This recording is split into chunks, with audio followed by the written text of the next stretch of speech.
السلام علیکم۔ تو بچوں، آج باری ہے افسانے کے تنقیدی جائزے کی یا تنقیدی نکات کی۔ تو سب سے پہلے آ جاتے ہیں ہم سماجی علمیہ کی طرف نشاندہی۔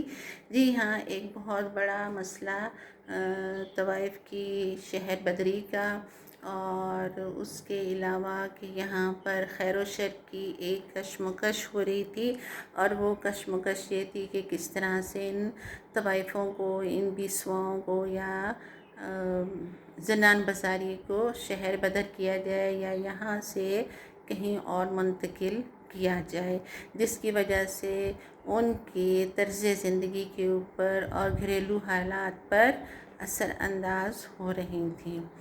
پھر آ جاتا ہے دوہری شخصیت۔ جی، غلام عباس نے یہاں پر دوہری شخصیت کے بارے میں بھی بتایا ہے، اور جس میں یہ بتایا گیا ہے کہ جی نام نہاد اشرفیہ کی زندگی کا وہ پہلو ہے کہ وہ پیاس کی طرح پرت در پرت کھلتا جاتا ہے، جو دن کے وقت و بظاہر بلدیہ کے اجلاس میں تقریریں کرتے ہیں، لیکن وہی لوگ رات کے اندھیرے میں جا کر انہی طوائفوں کے گھر بھی بساتے ہیں۔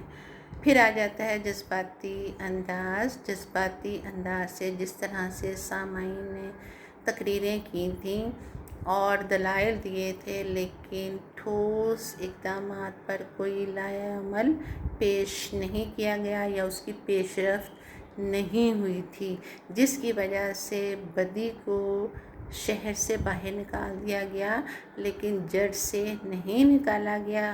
اور یہی اس آنندی کا مین مرکزی خیال بھی ہے کہ برائی اپنی جگہ پہ ہے، اور برائی جب اپنی جگہ پہ رہتی ہے تو آپ جو بھی اقدامات کر لیں وہ کبھی بھی ختم نہیں ہو سکتی۔ اچھا جی، پھر یہاں پہ غلام عباس نے جو مہارت دکھائی، جو سکلز تھی ان کی، پہلی تھی واقعہ نگاری۔ جی، یہاں پہ 2 واقعات پیش کیے گئے تھے، ایک تھا بلدیہ کا اجلاس اور دوسرا تھا نئے شہر کی آباد کاری، اور ان کے منظر نگاری جس طریقے سے اور جس خوبی سے غلام عباس نے بیان کی ہے، اور اس کے ساتھ ہی انہوں نے جزیہ نگاری کا بھی عمدہ استعمال کیا ہے۔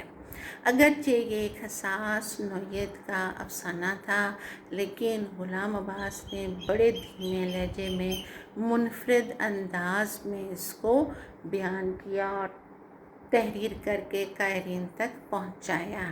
ایک اور ان کی خصوصیت یہاں پہ نظر آتی ہے، دائروی تکنیک کا استعمال کیا گیا۔